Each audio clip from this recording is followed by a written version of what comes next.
Over the past 2 days, I spent my first camping trip over at Camp Lake Crystal and endured the weekend with the one Jason Voorhees. Hi, my name's Zach, and today we are ranking the entire Friday the 13th franchise, which I just watched for the very first time.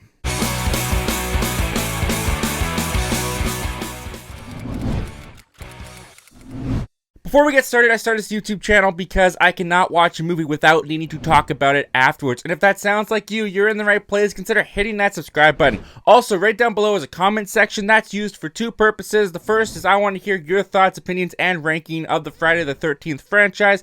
So comment all that down below. Also, if you have a video suggestion that you would like to see me cover, you can also suggest that down below and I might just do it. This video was commissioned by viewer Marvin Wanjo, so thank you so much, man, for the suggestion. With all that said, let's get started. Easily in last place for me is Jason Goes to Hell, the final Friday. This movie is a completely absurd and unsatisfying direction to take this franchise. From the get-go, when we have a sting operation to get Jason caught by the FBI, only to then have them blow him up, something immediately felt off to me. And then from there we transition into a movie that doesn't feature Jason Voorhees in the hockey mask or in person, but in spirit, as this becomes a possession film for the rest of the runtime. A very convoluted, messy, and uninteresting possession film in the Friday the 13th, which completely changes up the lore, changes up the mythology, adds bloodlines and Voorhees family rituals that were never ever introduced in the previous entries. There's a bounty hunter character in here that for some reason has all this information and knowledge about Jason, but he'll only give it to you if you let him break your fingers.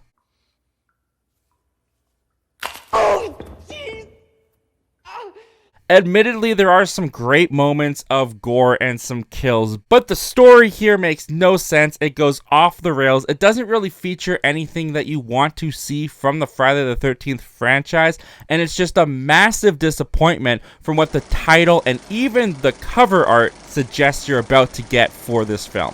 At number 11 is Friday the 13th Part 5, The New Beginning. And just as an overall concept of the story, this is a very weird movie to put in the Friday the 13th franchise, where Jason isn't even in the movie. You think he's in the movie, but it's just a copycat killer, this paramedic whose son was killed at the beginning of the film in this half house, where he's offering chocolate to the other kids that are there. He goes up to the wrong guy at the wrong time. Hi, Vic. Get lost. Come on, don't be like that. I'm gonna help you with the wood today. And anyway, I got 2 chocolate bars, see? Don't tell the girls. And gets killed for it. So this paramedic, who's the father of this kid, decides to go on this killing spree rampage to get revenge, but dressed up as Jason Voorhees. Just in this Scooby-Doo like situation, it doesn't make any sense overall to the story. I also find the teenagers here to be some of the most unlikable of the entire franchise. They try to bring back Tommy from Part 4 and almost introduce this idea like he's becoming the new Jason, but they never really go very far with that. In fact, it's pretty much a red herring throughout the entire movie. There's a couple cool and fun, unique kills here. There's also some pretty hilarious moments. Some damn enchiladas! Oh.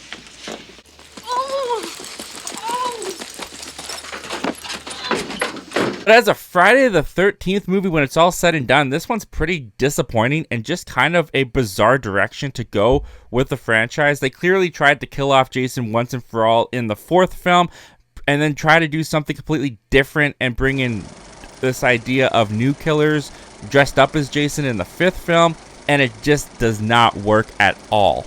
Bringing us into the top 10 is Friday the 13th Part 7, The New Blood. This is where the franchise for me is really starting to flounder and really starting to throw spaghetti at the wall ideas, where now we introduce a telekinetic teenage girl into the franchise to fight Jason. Now at this point, Jason is supernatural. He's basically an undead zombie in these movies, but we've never really had a counterpart to that also be supernatural until this entry.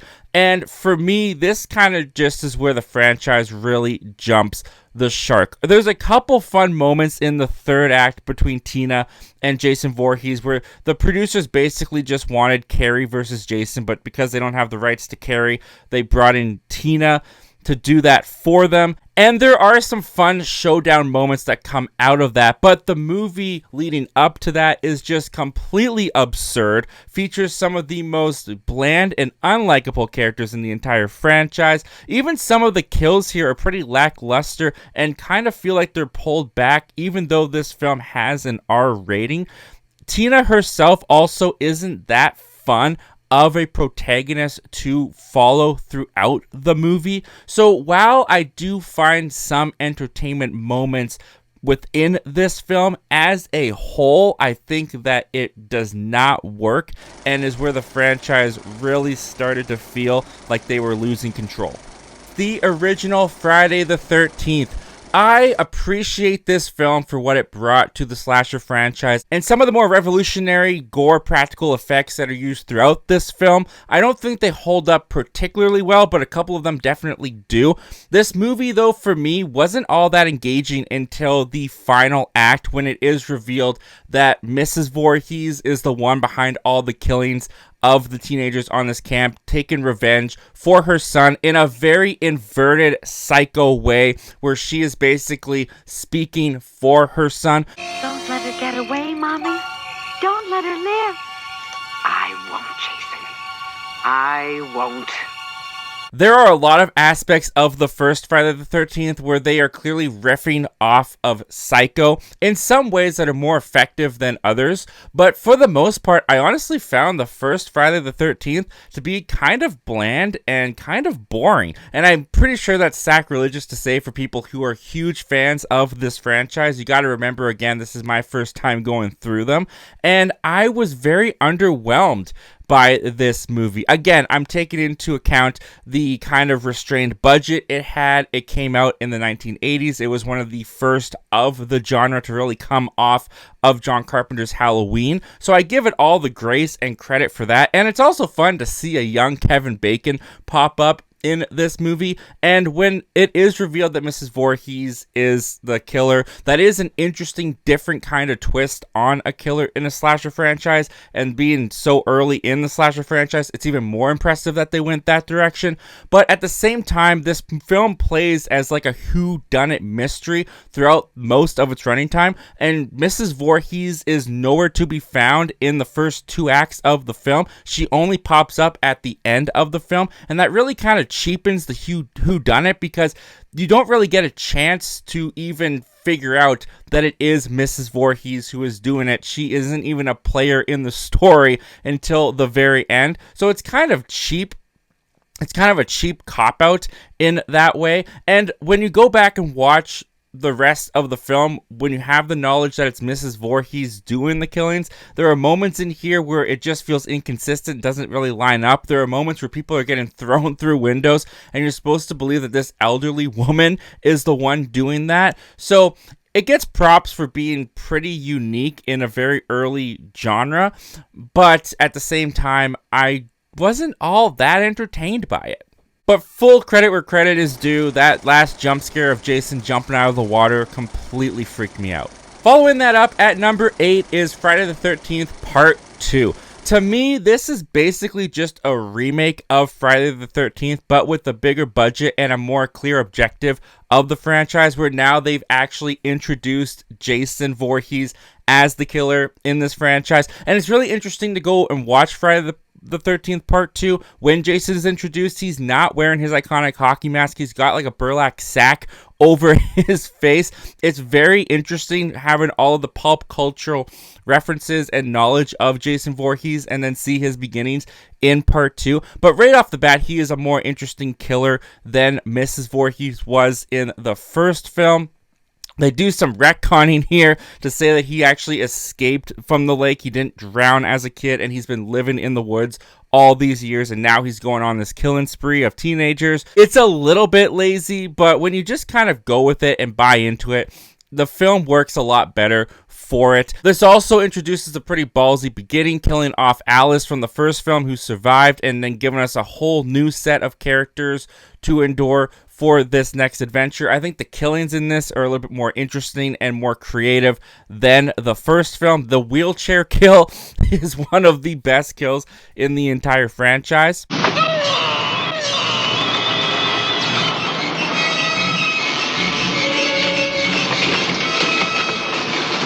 I also find that Ginny is a better final girl than Alice in this film, so this movie really takes the formula of the first film and does it again with a better killer, better effects, better kills, and a bigger budget. At number 7 is Friday the 13th from 2009. This is, of course, the remake bringing Jason Voorhees into the 21st century, and when it comes to this film, it pretty much is a formulaic remake of the early Friday the 13th movies, but while also changing up the MO of Jason, where he is a little bit faster, quicker, more athletic when he comes to chasing these teenagers and killing them. He also will now kidnap girls and keep them if they resemble just a hint of his mother. He's also an owner of a marijuana farm, and you do not want to steal his marijuana from him. There's some decisions in here with Jason that add to his character and also at times detract from his character, that while he is faster, quicker, and a little bit more of a terrifying presence than earlier iterations of Jason, there's also something a little bit more terrifying of a killer stalker in the woods that doesn't have to run to get you. He just has to walk, and you are in terror of this slow moving threat that's unstoppable and will eventually get you. That's kind of missing from the remake iteration of Jason for me.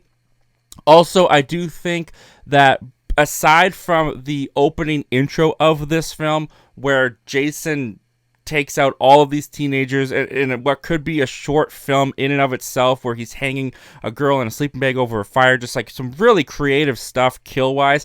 The kills that follow later on in the film, they're less creative, they're a little bit less engaging. Also, the characters here aren't very strong, which some could argue for a Friday the 13th slasher film. You're not really looking for characters or character developments throughout the narrative, but at the same time, I need people that I can kind of root for to really enjoy a film, and there's not really anybody in the remake, teenager-wise, that I do find myself rooting for all that much, aside from maybe the guy who's looking for his sister.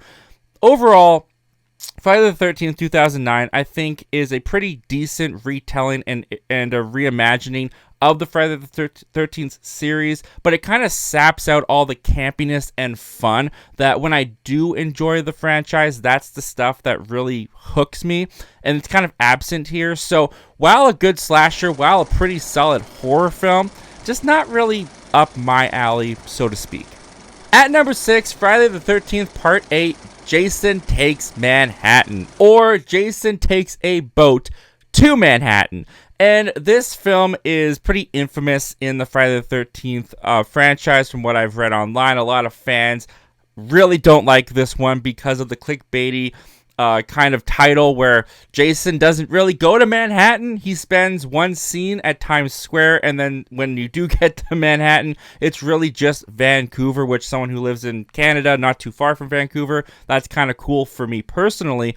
But before that, you got Jason on a cruise ship taking out teenagers on a boat. And for me, when I got to this entry in the franchise, I actually liked the refreshing setting, the different setting than going to Camp Crystal for like the 8th time. I like that it was set on the sea on this cruise ship. I actually had some fun with some of the kills that take place on the ship, and when we do get to Manhattan, it has so much absurdity moments in it where Jason almost teleports throughout the entire city. He ends up in places where he otherwise could not get to, especially with how slow this guy walks, but that also adds to the fun and insanity that you get when you get to the city. There's a great moment, it's iconic, where Jason fights this boxer and punches his head off, which lands in a dumpster.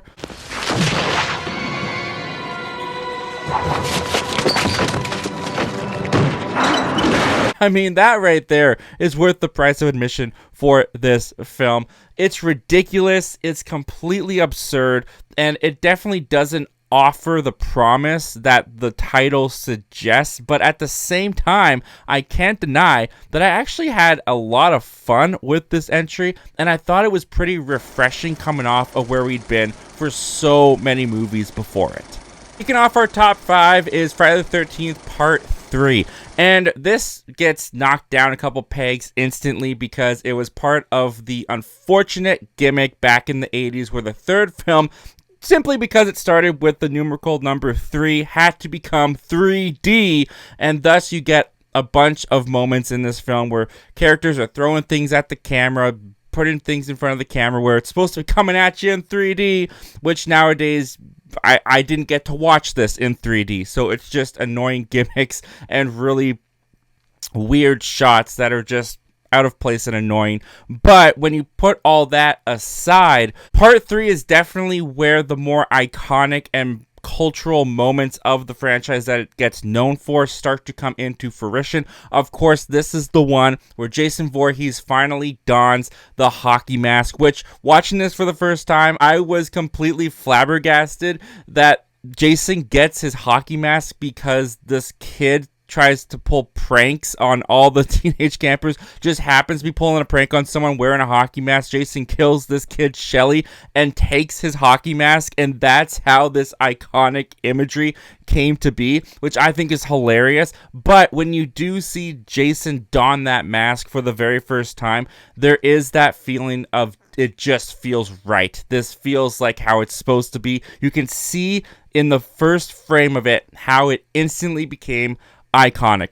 On top of that, I think the kills here are more creative than the first two. I think they're a lot more fun. I do find that the teenage characters in this one are a little bit more fleshed out, have a little bit more personality than the teenagers in the first two films. And there's actually some moments in Part 3 where they utilize some suspense with Jason. He's not the supernatural creature just yet. He's not able to do all these fantastical things. He's just a guy in a hockey mask. Makes him a little bit more terrifying than the other entries in the franchise. And also, when you put it on this setting of this farm, when you get all these characters kind of isolated in this one location, I think the terror and the suspense and thrills just kind of get heightened instantly with that decision. Then you throw in Jason, who is kind of more ruthless and brutal in this entry than he was in some of the previous entries in the franchise.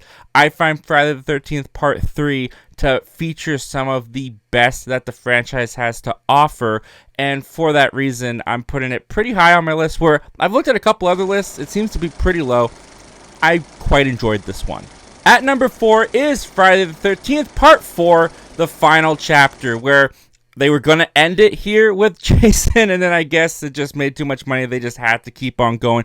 But you can kind of see where this one, being the final one, is where they finally kind of found their footing with this franchise. Not only does this one feature the most relatable and likable teenagers of the entire franchise, played by some notable actors here, such as a very young face, Crispin Glover, bringing us his iconic dance moves, but they've also balanced out the teenage side of the story with a pretty heartfelt single mother with 2 kids storyline, one of which is played by young Corey Feldman as Tommy, who will then go on in the next 2 entries of this franchise to kind of be the main protagonist of the series. Jason here is also some of the most terrifying that he's been in the entire franchise. The kills are gnarly and outrageous, but it also feels like a serious slasher film while also having some of the campiness that is known for the franchise infused into it, but without going so overboard that it becomes completely ridiculous like a lot of the other movies in this franchise do. This strikes that perfect balance and tone to create one of the more iconic slasher films and one of the more seriously taken entries in the franchise as a whole. It's pretty ironic that this is where they decided that they were going to end it, made one of the best in the franchise, but then decided that they still needed to go on and make some of the worst. Kicking off our top 3 is Jason X. Now, do I think Jason X is a good movie? No. Do I think a majority of the Friday the 13th movies are good movies? No. But Watching these films back to back to back to back for the very first time, the formula gets stale, the setting gets a little bit stale, the characters get a little repetitive.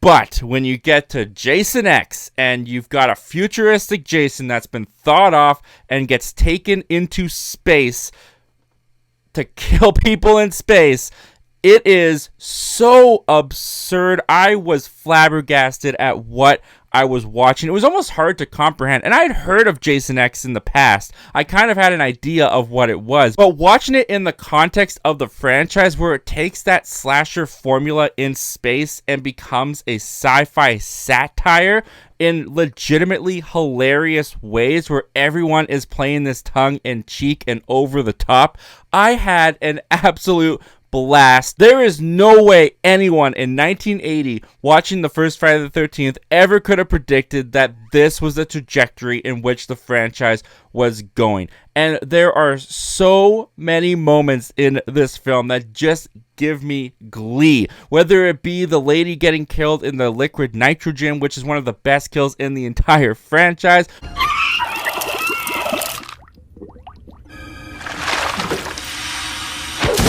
Uber Jason at the end of this film fighting a cyborg, or just the fun sci-fi channel cheapness of this film, which these films have never really had a huge budget, but to see them apply that budget to a sci-fi movie is so absurdly hilarious for this franchise. Jason X can be so good, it's bad at times, but I legitimately do think it's a little bit smart of a satire to take Jason in this sci-fi world and really have some fun playing around with it. I definitely had a lot of fun playing around with it. And you have not lived until you see Jason kill a girl in a sleeping bag using another girl in a sleeping bag.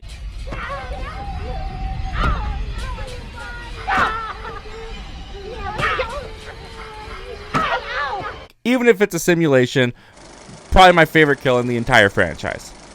Our runner-up is Freddy versus Jason, and admittedly, this is a little bit more of a Nightmare on Elm Street film than it is a Friday the 13th film. This very much feels like Jason is guest starring in Freddy's story. In fact, Freddy Krueger here is pretty much the main protagonist, where he is the one who's dealing with the problem of people in Springwood forgetting about him, so he's manipulating and using Jason to bring fear back into Springwood so he can get his power back and terrorize the kids on Elm Street once again. But because Jason is also a slasher killer, he's taking all the fun away from Freddy, so Freddy and Jason, they gotta duke it out and fight. And when you get Freddy and Jason on the screen, which is actually more times in this film than I would have thought going into it, it's a ton of fun, and they really do utilize each character's traits and skills and what they're known for to their fullest potential, that they kind of give you everything that you want to see from these two facing off on the big screen. When it comes to Jason's contributions to this film specifically, there's also some really great moments that Jason gets in this film, whether it be the cornfield party where Jason goes and he's on fire and he massacres all these teenagers. Jason does get his time to shine and his time to play in this film, and just bringing these two icons together is just so entertaining to watch on the screen. I think they did it possibly to the best it could be done, and as someone who is a little bit more inclined to like the Nightmare on Elm Street series more than the Friday the 13th series, this one put a huge smile on my face, and I had a ton of enjoyment with it. But coming in at number one for me is going to be Friday the 13th Part 6, Jason Lives. Now, watching these movies for the first time, when I finished watching Part 5, I thought to myself, okay, this is where the franchise is just going to go off the deep end, isn't it? And then I put on Part 6. And when Part 6 starts off with Tommy going to Jason's grave to make sure he's dead, only to accidentally bring him back to life through a lightning bolt, which then transitions to an opening sequence of Jason doing a parody of James Bond, I knew that I was in for something completely different from the previous entries, and also something that was going to be right up my alley. And Jason Lives is definitely right up my alley, where they strike this perfect balance of being a Friday the 13th movie with all of the kills and all of the thrills that come with the franchise, but incorporating so much more humor into it, a lot of meta humor. At this point, the franchise has probably overstayed its welcome, and this movie seems to know it and pokes a lot of fun at that concept. This has some of the biggest laughs intentionally of the entire franchise, while also having a pretty fun and compelling story of Tommy trying to convince everyone that Jason has come back, which we are, the audience, are let in on, but no one believes Tommy. We're instantly behind Tommy. Tommy instantly becomes a more likable character than he's been in the past two entries in the franchise. Jason here is a ton of fun. He gets some moments where he also gets to bring some levity and humor to the situation. Jason Lives is, for me, the quintessential Friday the 13th experience, where you get the fun that Jason Voorhees is known in bringing in the slasher genre, but also the meta humor fun of a franchise knowing what it's become. And for that reason, Friday the 13th, Jason Lives comes in as my number one favorite Friday the 13th movie. Thank you again to Marvin Wajo for the suggestion of the video. What are your guys' rankings of the Friday the 13th franchise? Comment down below, let me know. As always, guys, thank you so much for watching, and don't just watch movies, talk movies. You can check out some more content right over here. Appreciate you guys. Take care.